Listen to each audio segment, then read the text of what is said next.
What's a good word, everyone? It's your boy DKB here. I just want to say thanks for all the support. The channel's been steadily growing, and the number you see below, you can drop a text, shoot a voicemail, any ideas, topics, collabs, etc. you guys want to see. I'll include them in future videos and live streams, and I'll catch you again. Be easy.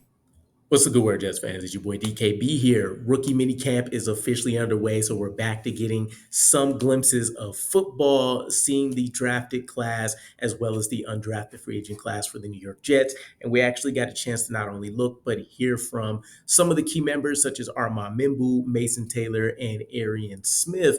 And I think we got a strong glimpse into Aaron Glenn, what his coaching style and personality is going to be like as the leader of this franchise. And then ultimately, I think a couple of hints at what we're talking about offensively for a playbook and how all of that is going to evolve. So, with Armand Membou kicking things off, he mentioned that there's a slow install that's going on right now, right? They're slowly giving guys information piece by piece. I think this, from a training mentality, this just makes sense. If I look and think back to the Robert Saleh regime, it felt like there was not really a great detailed plan for, obviously everybody's installing things in portions, right? But it seemed like if they had a playbook of, let's just call it 200 plays, they were giving you pretty significant chunks of that up front, right? And so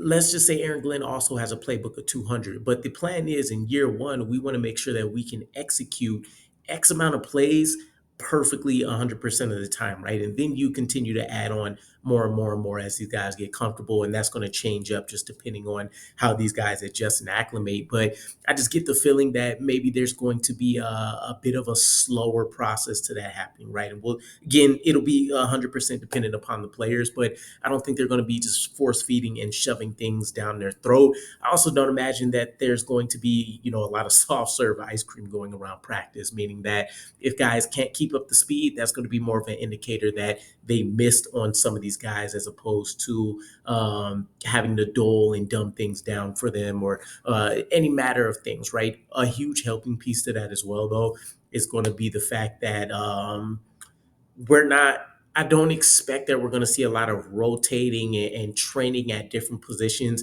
at least for a lot of these primary guys. And so you don't have to worry about having to learn three different spots along the offensive line or three different wide receiver positions. They have you locked into one spot to hone your skill, and then we go from there.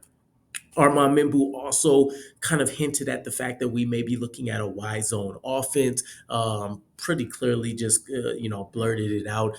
We'll see. Obviously, every team is going to have some elements of zone versus gap and different things of that discipline, but it is something to be in tune with, right? I think when you look at what Olu and Armand Membou do really well, you want to be able to get them outside of some of these edge players and getting to that second level to take on some of these linebackers, some of these DBs that aren't going to be ready for them. And so, especially looking at Brees Hall, what he can do really well. I think Braylon Allen is diverse enough to take advantage. And then even looking at someone like Isaiah Davis, I think that'll be an opportunity for him to capitalize on as well.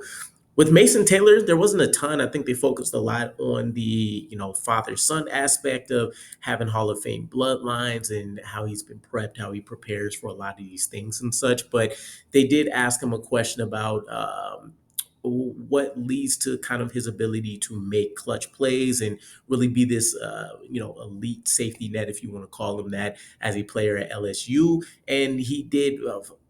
I think for one, you hear a lot of professionalism, right? So obviously having a NFL father and uncle figure to look at is going to be a huge boost when it comes to understanding how to handle the media, but also is he seems like his own individual person, right? I don't look at him as this robot with prepared answers.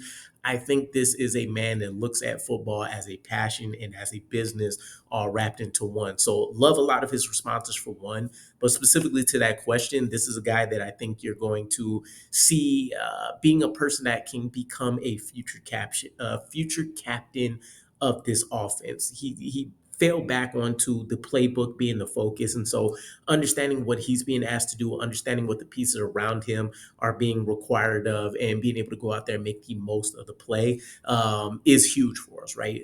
I don't think you have a lot of playbook warriors across many rosters over the last decade or so for this New York Jets team. And so this being a guy that you feel like can hit the ground running really early, it's an early confidence booster, one that I feel really, really good about.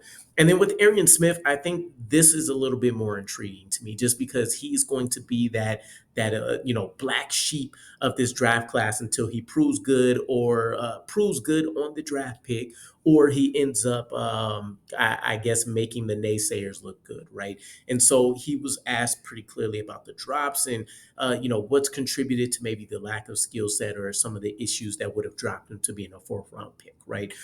Some of the things are, and I think a lot of these are obvious, but it's something that kind of goes into the background, because when we think football, we're just, you're thinking of guys that are playing Pee Wee football since they were five, or guys that had the physical tools and stuff and maybe didn't get introduced until football until late. But Arian Smith, as I talked about in my breakdown, is really, really raw. And so when it comes to the durability side of things, he mentioned letting go of track so he can place more time, more emphasis, more focus on football to be able to acquire and get more consistent in some of these skills. And one of if you guys have never done track, right? And I didn't get a chance to officially do it over the course of like high school or college, but I've been to practices. I worked out with a lot of the track and field guys.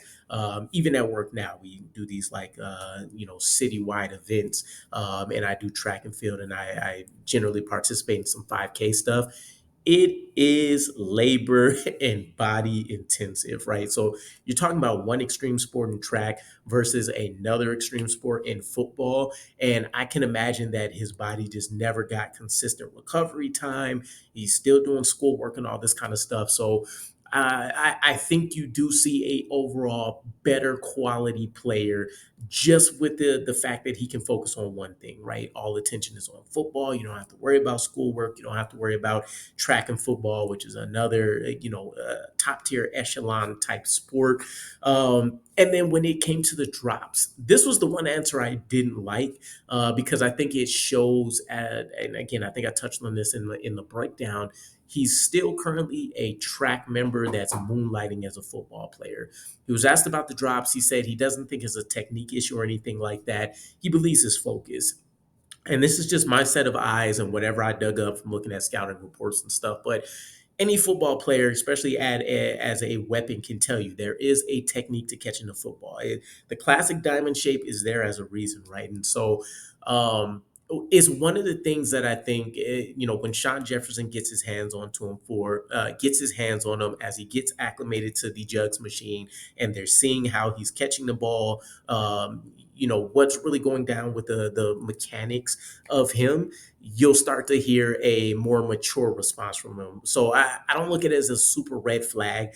I think this is just one of those things where you don't know what you don't know. But overall, it was great hearing from a lot of these guys, even if it was just kind of, I guess, media getting adjusted to them, and the draft class getting adjusted to the media. So feels like a lot of similar responses from what you would have got over draft weekend, which I think is a consistent theme with, I guess, our media and beat writer guys, but it is what it is. Let me know what you guys think, though. Arian Smith, Mason Taylor, Armand Membou, their comments.